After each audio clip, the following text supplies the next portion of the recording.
এতগুলো টাকা যে বিদেশে পাচার হয়েছে, যে $100 বিলিয়ন উপরে, যেটা বিভিন্ন সোর্স থেকে যেটা বলা হচ্ছে,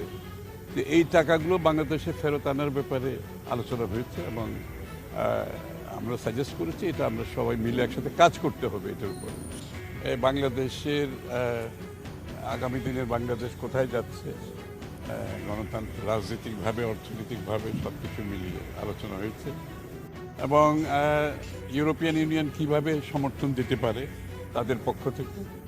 কোথায় কোথায় তাদের সমর্থনটা দিলে আমাদের যে একটা গর্তের মধ্যে যে দেশটা পড়েছে এখান থেকে বের করার জন্য তাদের সমর্থন কোন কোন জায়গায় দিলে ভালো হয়, এগুলো আলোচনা হয়েছে। আর বাংলাদেশের অর্থনীতি নিয়ে আলোচনা হয়েছে এবং গুড গভর্নেন্স, বাংলাদেশের যে প্রতিষ্ঠানগুলো সব ধ্বংস হয়ে গেছে এগুলোর প্রতিকার কি এবং কিভাবে এগুলোকে আবার ট্র্যাকে আনা যায়, সঠিক জায়গায় আনা যায়, আর সেখানে তাদের কি সহযোগিতা থাকতে পারে, অর্থনীতির ক্ষেত্রে তাদের কি সহযোগিতা থাকতে পারে, বিশেষ করে আমাদের যে বড় একটা অংশ তাদের দেশে রপ্তানি হয় ইউরোপিয়ান ইউনিয়নে, এটা কিভাবে আমরা অব্যাহত রাখতে পারি এবং সেই ক্ষেত্রে তাদের কি করা উচিত এখানে।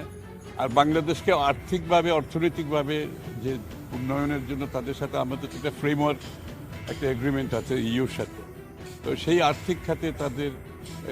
রিফর্মসগুলি, সংস্কারগুলো কী কী করা যায় যাতে করে তাড়াতাড়ি আমরা আবার আমার অর্থনৈতিকভাবে সঠিক জায়গায় দাঁড়াতে পারি, মূলত এই বিষয়গুলো আলোচনা হয়েছে এবং বাংলাদেশের আগামী দিনে আমরা যে সবগুলো সংস্কার করে একটা গণতন্ত্রের পথে কীভাবে ফিরে আসতে পারি, মূলত এই আলোচনা।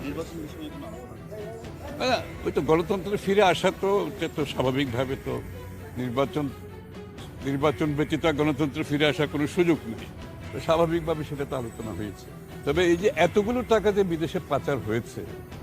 যে $100 বিলিয়ন উপরে, যেটা বিভিন্ন সোর্স থেকে যেটা বলা হচ্ছে,